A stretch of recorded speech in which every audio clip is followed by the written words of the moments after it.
Hello friends, आज हम देखने जा रहे हैं पीआई इंडस्ट्रीज, जिसका करंट मार्केट प्राइस है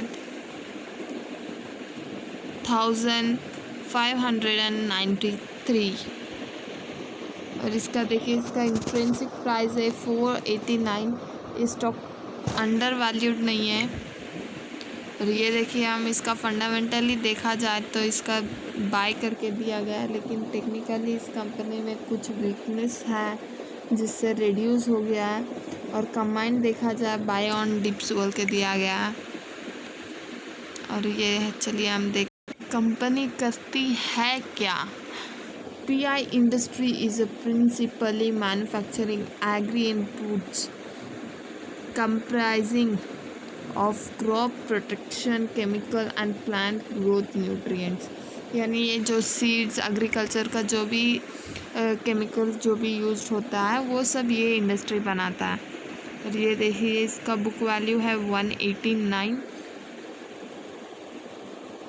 रिटर्न्स ऑन कैपिटल एम्प्लॉयड 24 है। रिटर्न्स ऑन इक्विटी 19.14 है, जो कि अच्छा है। और ये देखिए, इसका एडवांटेजेस और डिसएडवांटेजेस एक ही पॉइंट है। एडवांटेज क्या है? Company has a good returns on equity, track record of 3 years का रिकॉर्ड में इसका रिटर्न्स ऑन इक्विटी बहुत अच्छा। और डिसएडवांटेजेस क्या है? Stock is trading at 8.40 times it's book value, ये एक डिसएडवांटेज है। और पीआर कंपैरिजन में देखा जाए तो ये कंपनी सेकेंड पोजीशन में आती है। ये देखिए, सेकेंड पोजीशन में आती है। और ये देखिए, हम देखते हैं इसका क्वार्टर रिज़ल्ट। ये देखिए, मार्च 2019 और 2020 इसका रेवेन्यू में देखिए इंक्रीज़ आया है। 850 था, 855 हुआ है। और इसका नेट प्रॉफिट में भी देखिए डिक्रीज़ हो गया है। इसका नेट प्रॉफिट में 121 था, अभी 111 हो गया है। ये देखिए, ईयर वाइज देखा जाए तो इसका सेल्स में यानी रेवेन्यू में इंक्रीज़ है। 2841 था, अभी देखिए 3366 हुआ। और इसका नेट प्रॉफिट देखिए 410 था, 410, और अभी देखिए इसमें इंक्रीज़ हुआ है, 457 हो गया है। ये देखिए, अभी देखा जाए तो रिटर्न्स ऑन इक्विटी अभी डिक्रीज़ हो गया है। लास्ट ईयर का 19 हो गया, जबकि पहले 23 था। चलिए इसका न्यूज़ देखते हैं। इधर देखिए, ये दिया गया है, no COVID impact, this agri chemical stock surged around 50% in the last 1 year. 1 year में इसने अच्छा ये किया। और ये देखिए, shares of PI industries have returned nearly 50% to the 50% to the investors in the last 1 year despite the weak market sentiment. Market weak रहने पर भी ये 50% का तेज़ी इसमें देखा गया है। यानी most analysts remains positive on the agri-chemical company prospects with a buy rating on the stock. The stock has largely remained immune from the adverse business impact of covid pandemic. ये कहा जा रहा है कि कोविड-19 से इसमें कुछ भी इम्पैक्ट नहीं हुआ, जबकि कोविड-19 का चल भी रहा है या कुछ भी क्राइसिस भी चल रहा है तो ये कंपनी ठीक ठाक ही चल रही है, क्योंकि ये एक ऐसा कंपनी है जिससे एग्रीकल्चरिंग का देखता है, यानी सीड्स प्रोवाइड करता है या केमिकल्स कुछ भी, जो कि ज़रूरी है। हर इंसान को खाना ज़रूरी है, जिसके कारण ये कुछ भी क्राइसिस हो जाए, कुछ भी हो जाए, लेकिन ये कंपनी को फ़र्क नहीं पड़ने वाला। Pi industry stock today hit its 52 weeks high, price is 1649 per share following its March quarter earning result. It has surged over 69% from its 52-week low of rupees 973.70. ये देखिए, इसका लोएस्ट था 973 और इसका हाईएस्ट था 1649. और for the March quarter the company reported a 6% growth in the consolidated revenue with 12% growth in the exports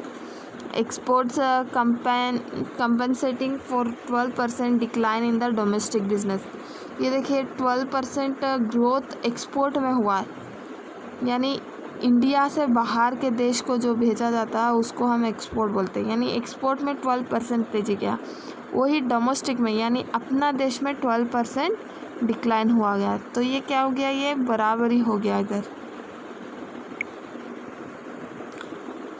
It posted 12% fall in the net profit at rupees 1010 crores for the Q4 due to higher expenses, but emphasized that there won't be any major impact on COVID-19 pandemic of its business. PI Industries said it is confident of achieving 20% plus growth in the financial year 21, assuming a gradual normalization of COVID-19 cure।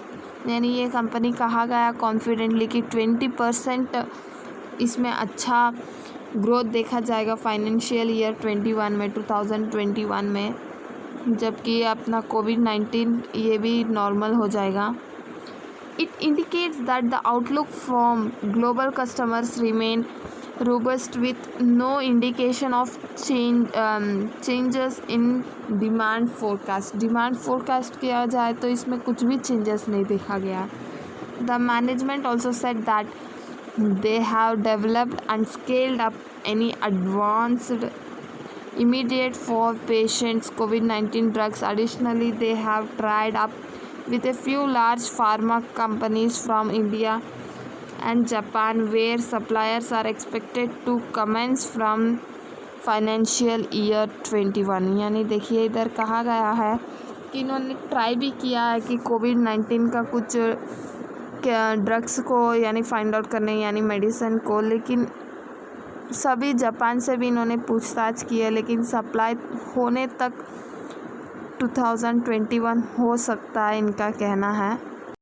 और ये देखिए last for the financial year 2020 company reported an increase in the consolidated net profit to the rupees 456.6 crores from 410.2 crores in the previous year. और ये financial year 20 का ये दिया गया है कि प्रॉफिट हुआ था इतना बोल के। ये देखिए दोस्तों, इसका देखा जाए तो इसका रिटर्न्स देखिए कितना है, 2108 है, और इसका लो 68 था और हाईएस्ट 1650 था, जो कि अभी 1593 बता रहा है। और आने वाले दिनों में ये अपना हाई रिकॉर्ड को भी पार कर लेगा। और इसका चार्ट देखिए, ये जैसे बढ़ता जा रहा है ये इंक्रीज़ ही हो रहा है, इंक्रीज़ ही होता जा रहा है। देखिए इधर से इधर बीच में थोड़ा गिरावट हुई थी, फिर रिकवर हो रहा है वो। ये देखिए दोस्तों, एनालिस्ट का कहना है कि ये 70% this stock can be wide. और ये देखिए इसका फाइनेंशियल ट्रेंड, इसका रेवेन्यू देखिए इंक्रीज़ होता गया है। और प्रॉफिट में भी देखिए पहले 0.45 था, फिर डिक्रीज़ हो गया, फिर से थोड़ा सा इंक्रीज़ हुआ, अभी देखिए फिर से थोड़ा सा रिकवर हुआ है। देखिए दोस्तों, ये ही इसका पेडिलाइट इंडस्ट्री का ये देखिए ये दिया गया ब्रांड्स कौन सा है। Insecticides produced by pi industries, fungicides produced by pi industries. ये देखिए ये सब ये डिफरेंट ब्रांड नेम्स है इसके, जिससे आने वाले दिनों में आपको देखा जाए तो अच्छे से अच्छा प्रॉफिट होगा। बाय कर लीजिए दोस्तों, हाथ से मौका जाने मत दीजिए, और एक बार बाय करने से पहले अपने एडवाइज़र से ज़रूर पूछ लीजिए। धन्यवाद दोस्तों।